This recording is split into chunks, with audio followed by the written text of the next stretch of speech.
quelque chose se passe et tout le monde ne le remarquera pas. Mais si vous le ressentez, c'est le signe que votre dernier cycle a déjà commencé. Vous n'êtes pas né pour répéter, vous avez été fait pour accomplir ce que personne d'autre ne pouvait faire. L'énergie de la dernière pleine lune n'était pas seulement intense, elle révélait quelque chose. Quelque chose d'ancestral s'est réveillé, quelque chose qui attendait depuis des lustres pour s'achever. Il y a des âmes qui viennent sur Terre pour apprendre, évoluer lentement, revivre les mêmes schémas vie après vie. Mais certains, très peu nombreux, sont ici pour une autre raison. Vous n'êtes plus là pour chasser le karma. Vous êtes ici pour boucler le cycle, pour obtenir votre diplôme. Et si c'est votre dernier tour, l'univers réagit différemment. Vous commencez à vous sentir en avance, non pas parce que vous allez mieux, mais parce que vous êtes presque prêt. Et ce n'est pas le début. C'est le dernier niveau. L'univers met discrètement entre vos mains des outils pour vous aider à maîtriser cette phase. Si dernièrement vous vous demandez « Quel est mon but ?», soyez attentif. Il y a une raison pour laquelle cette question se pose maintenant. Et ce n'est pas ce que vous imaginez. Je vous l'expliquerai plus tard, mais pour l'instant, comprenez, plus vous devenez éveillé, moins ce monde vous semble familier. C'est comme regarder une pièce de théâtre où tout le monde croit encore que c'est réel. Vous évoluez parmi les gens, mais vous n'êtes pas vraiment avec eux. Il suit les règles de la société, mais au fond, il sait que ce sont des inventions. C'est comme si j'étais dans le monde, mais que je n'y appartenais plus. Vous ne recherchez pas le statut. Il ne se soucie pas des papiers. Vous voyez des gens coincés dans des boucles, à la recherche de l'argent, de la gloire, de la confusion, et rien de tout cela n'a de sens pour vous. Parce qu'il a vu au-delà du scénario. La pleine lune a enlevé une couche et vous ne pouvez plus ignorer ce qu'il y a en dessous. Ce n'est pas que vous soyez émotionnellement froid. Vous avez ressenti ce que d'autres apprennent encore à ressentir. Il n'est pas anesthésié, il est éveillé. Il semble être un étranger, mais d'une manière ou d'une autre, plus humain que jamais. Cette distance silencieuse, cette séparation entre vous et le bruit qui vous entoure, n'est pas une coïncidence. C'est spirituel. Au dernier cycle, vous arrêtez de jouer et commencez à observer. Et ce n'est pas tout, vous ne ressentez pas seulement pour les autres, vous vous sentez comme eux. Il y a une sensibilité qui va au-delà de l'émotion. Ce n'est ni une faiblesse, ni un excès. C'est un lien profond avec tout, les gens, les animaux et même la terre elle-même. S'il en est à son dernier cycle de vie, cela n'est pas sorti de nulle part. Il a été gravé en vous au cours d'innombrables incarnations. Vous avez déjà vécu la souffrance, pas seulement la vôtre, mais celle du collectif. Et maintenant, même en silence, il porte ce poids. Vous voyez quelqu'un souffrir et votre corps réagit comme s'il s'agissait de votre propre douleur. Soyez témoin de l'injustice et cela vous accompagnera pendant des jours. Vous pleurez dans un simple moment de gentillesse, non pas à cause de votre fragilité, mais parce que quelque chose s'ouvre en vous. L'âme se souvient, même lorsque l'esprit oublie. Cette sensibilité s'est peut-être intensifiée avec la pleine lune, élargissant vos canaux émotionnels et éveillant une certitude qui ne peut être expliquée. Vous ne pouvez pas ignorer la cruauté, vous ne pouvez pas prétendre que le monde va bien. Ce n'est pas que vous vouliez tout ressentir, vous le ressentez simplement. Et au fond, vous savez que ce n'est pas de la faiblesse. C'est un signe. Un signe que votre âme ne se contente plus de traiter sa propre douleur, mais de transformer la douleur collective. Vous n'en faites pas grand-chose. Vous n'avez probablement jamais dit à personne à quel point cela peut parfois être difficile, car il ne s'agit pas d'attirer l'attention, mais d'intégration. Il porte ce poids non pas comme un fardeau, mais comme un engagement tacite. Et l'univers le reconnaît, car lorsqu'une âme arrive à sa fin, sa compassion s'approfondit en quelque chose de cosmique, d'ancien. Et il y a une raison pour laquelle tu ne réagis plus comme les autres. Cela nous amène au signe suivant, il n'apparaît pas dans ce que vous faites, mais dans ce à quoi vous refusez de participer. Vous ne fuyez pas le chaos par peur, vous vous enfuyez parce que vous l'avez déjà surmonté. À un moment donné, le bruit perd tout simplement son attrait. Les disputes, les jeux de pouvoir, les petites bagarres, plus rien de tout cela ne vous attire plus. Cela vous épuise. Vous n'éprouvez plus le besoin de prouver quoi que ce soit ou de gagner les débats, non par indifférence, mais parce que vous réalisez que la majorité ne mène nulle part. Les gens diront peut-être que vous êtes trop calme, trop passif, trop distant.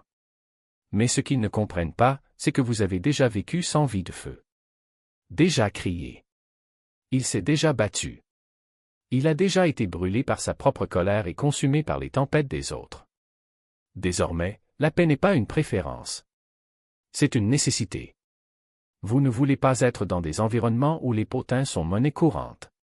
Vous ne voulez pas vous impliquer dans une confusion déguisée en émotions.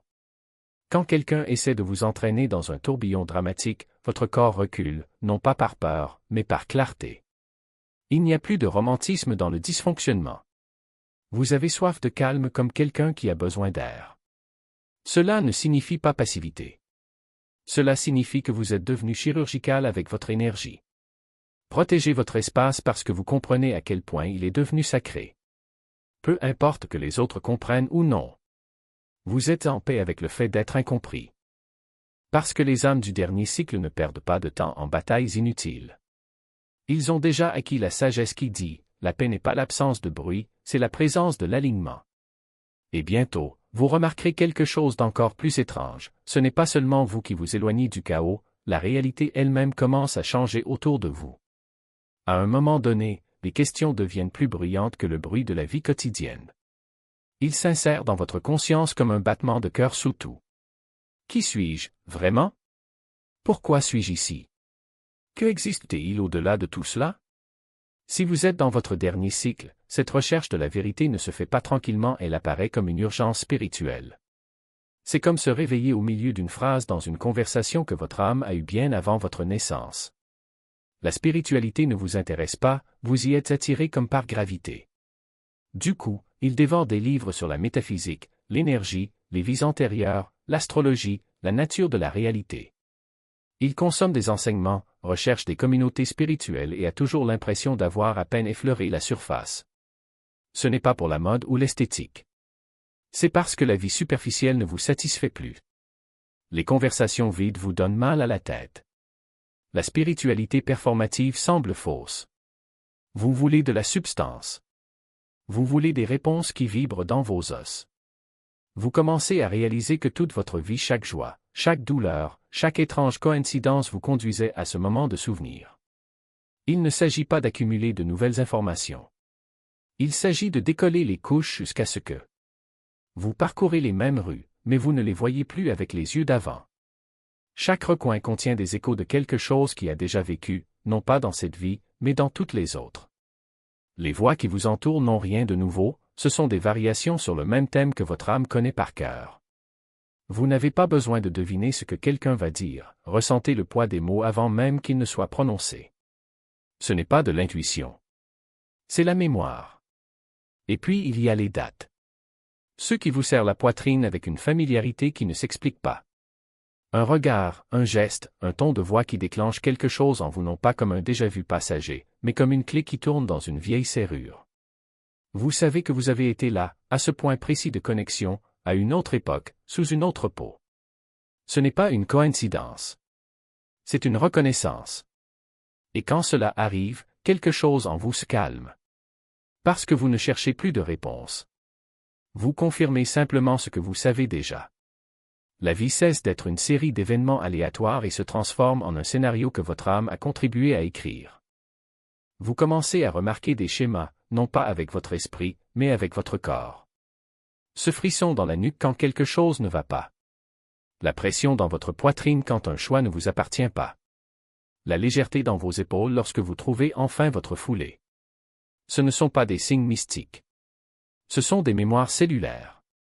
Votre corps est devenu une archive vivante de toutes les fois où vous avez dit oui alors que vous auriez dû dire non, de toutes les fois où vous avez choisi la peur plutôt que la foi, de toutes les fois où vous vous êtes perdu puis vous vous êtes retrouvé. Et puis vient la clarté. Pas celui qui vient avec l'effort, mais celui qui vient quand on arrête de lutter contre lui. Vous réalisez que vous n'avez plus besoin de chercher à l'extérieur ce qui a toujours été à l'intérieur. Que les leçons qu'il a passées sa vie à essayer d'apprendre n'étaient pas destinées à être accumulées, mais plutôt mémorisées. Que chaque douleur, chaque erreur, chaque nouveau départ n'était pas un détour, mais un chemin de retour à la maison. Et quand cette vérité s'installe enfin, quelque chose en vous se détache. Ce n'est pas un soulagement. C'est une reconnaissance. C'est comme si, après des siècles d'errance, vous enleviez enfin vos chaussures et sentiez le sol sous vos pieds, le sol qui a toujours été là. Vous n'êtes plus surpris par les synchronicités. Ce ne sont plus des « signes » qu'il faut déchiffrer. Ils ne sont que la confirmation que l'univers est aligné sur vous, comme il a toujours été. Un livre s'ouvre sur la bonne page. Une chanson joue à ce moment précis. Une personne se présente lorsque vous en avez le plus besoin. Ce n'est pas magique. C'est la résonance. Et on ne se demande plus si c'est réel. Vous acceptez simplement que c'est ainsi que les choses fonctionnent maintenant. Cependant, le plus grand changement ne réside pas dans ce que vous voyez, mais dans ce que vous cessez de voir. Les distractions perdent leur éclat. Les discussions creuses deviennent insupportables. Les masques des autres ne trompent plus. Vous n'avez aucune patience pour ce qui est superficiel, non pas parce que vous êtes devenu intolérant, mais parce que votre âme n'a plus de temps à perdre. Chaque instant est trop précieux pour être gaspillé pour des choses qui n'ont pas d'importance. Et quand quelqu'un essaie de vous entraîner dans le drame, dans la peur, dans le manque, vous ressentez une sorte de vieille lassitude comme si vous aviez vécu cette scène 1000 fois auparavant. Et puis, tout simplement, vous choisissez de ne pas participer. Cela ne veut pas dire que la vie devient facile. Cela signifie que cela devient vrai. Les défis ne disparaissent pas, mais vous les affrontez depuis un endroit différent. Il n'y a plus de résistance. Il n'y a plus de combat. Il y a simplement l'acceptation que tout ce qui vous arrive est exactement ce qui doit être là. Et quand quelque chose te fait mal, tu ne t'enfuis pas. Vous vous rapprochez. Parce que vous savez que la douleur n'est pas une punition, mais une invitation, se souvenir, guérir, lâcher prise. Vous réalisez que vous n'êtes plus là pour apprendre. Vous êtes ici pour vous souvenir. Et ce souvenir n'est pas un processus intellectuel. C'est un sentiment. Une certitude qui surgit du plus profond de votre être, comme si chaque cellule de votre corps murmurait « Oui, c'est ça ». Vous le savez déjà. Vous l'avez toujours su. Et quand cette voix parle, vous ne la remettez pas en question. Vous suivez simplement. Parce que maintenant, enfin, vous lui faites confiance plus qu'à n'importe quel enseignement, plus qu'à n'importe quel gourou, plus qu'à n'importe quel livre. Et puis, quelque chose d'extraordinaire se produit. Vous arrêtez de vous soucier de l'avenir. Non pas parce qu'il est devenu irresponsable, mais parce qu'il a compris que l'avenir est déjà là, dans le présent. Chaque choix que vous faites, chaque mot que vous prononcez, chaque énergie que vous émanez tisse ce qui est à venir. Vous n'avez pas besoin de le contrôler. Il vous suffit d'être présent. Et quand c'est le cas, le reste s'organise. La dernière pièce du puzzle est la plus simple et la plus profonde, vous réalisez que vous n'avez plus besoin d'être spécial. Vous n'avez plus besoin de briller davantage, de prouver quoi que ce soit, de laisser un grand héritage. Parce que vous comprenez déjà que la grandeur ne réside pas dans ce que vous faites, mais dans la façon dont vous êtes. Et lorsque vous vous autorisez enfin à être exactement cela, un être humain se souvenant de votre essence, quelque chose en vous se développe. Ce n'est pas l'illumination. C'est un souvenir. Il rentre à la maison après un long voyage. Et lorsque cela se produit, vous regardez autour de vous et réalisez que vous n'avez jamais été perdu. Il a juste oublié, pendant un moment, qu'il connaissait déjà le chemin, c'est plus profond qu'il n'y paraît. Épuisant, même. Ce n'est pas seulement une impression de déjà-vu, c'est comme si vous l'aviez déjà vécu. D'innombrables fois. Les mêmes schémas comiques, les mêmes leçons déguisées dans de nouveaux décors. La vie vous propose le même scénario, en espérant que, cette fois, vous choisirez une fin différente. Et la fatigue? Ce n'est pas seulement physique. C'est la fatigue de l'âme. Fatigue des boucles, des discussions qui ne mènent nulle part, des relations qui se répètent avec une familiarité presque effrayante. Les pièges émotionnels que l'on voit de loin, mais qu'il faut encore traverser, histoire de mettre enfin fin au cycle. Ces moments ne sont pas des échecs. Ce sont des échos. Vous n'êtes pas brisé. Nous arrivons au test final. Lorsque vous êtes dans le dernier cycle, la vie cesse d'être une question d'accumulation et devient une question d'achèvement. Cela vous ramène aux parties non résolues, la blessure de vos parents qui brûle encore, l'insécurité qui brûle encore, la voix qui insiste pour murmurer que vous n'êtes pas assez. Et au lieu de fuir, vous y faites enfin face. Vous commencez à réaliser que les personnes qui vous provoquent le plus ne sont pas des obstacles, ce sont vos derniers professeurs. Celui qui vous a trahi, celui qui vous a abandonné, ils reviennent non pas pour vous détruire, mais pour vous inviter à répondre d'une autre manière, pour enfin réussir ce que vous avez échoué autrefois. Ce n'est pas une punition. C'est la précision. Votre âme a choisi cela non pas pour souffrir, mais pour se former. Si tout vous semble familier, c'est que votre âme en a presque fini avec les répétitions. Et cette fois, vous n'avez rien à prouver. Vous n'êtes pas obligé de gagner. Il vous suffit de réagir consciemment.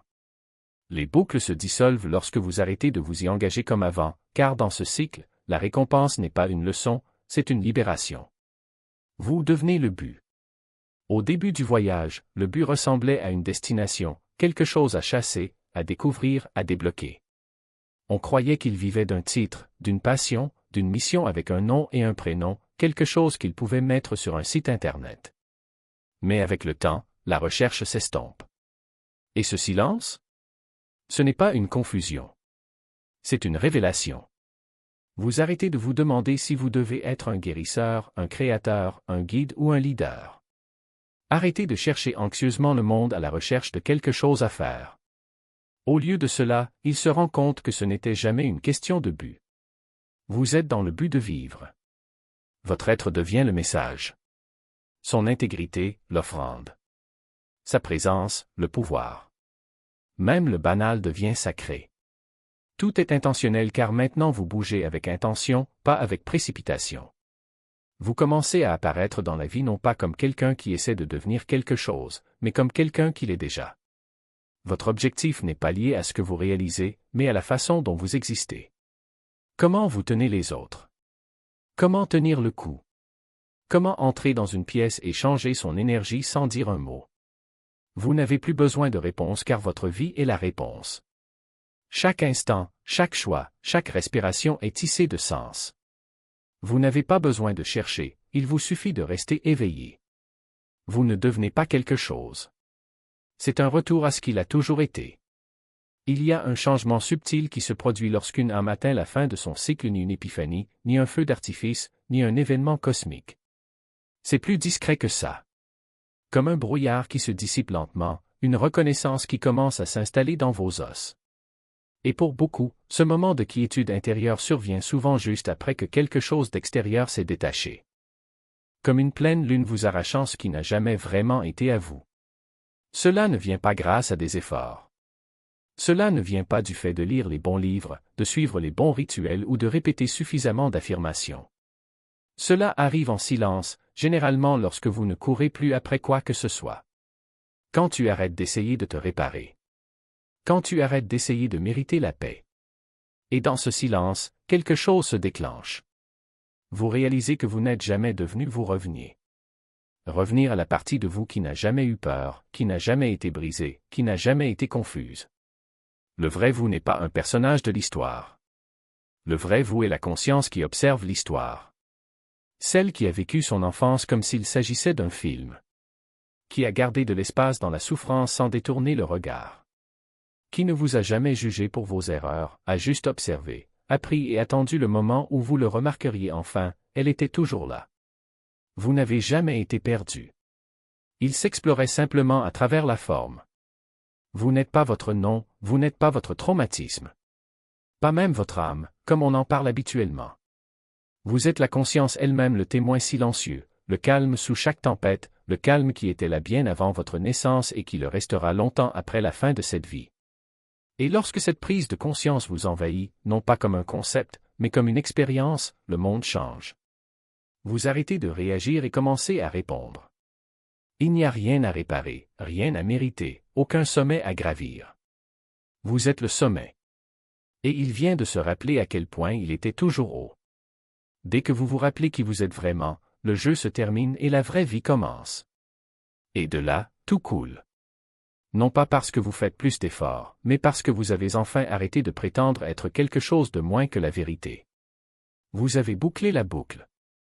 Pas pour conclure, mais pour plus de clarté. Si vous êtes toujours là, merci de votre attention.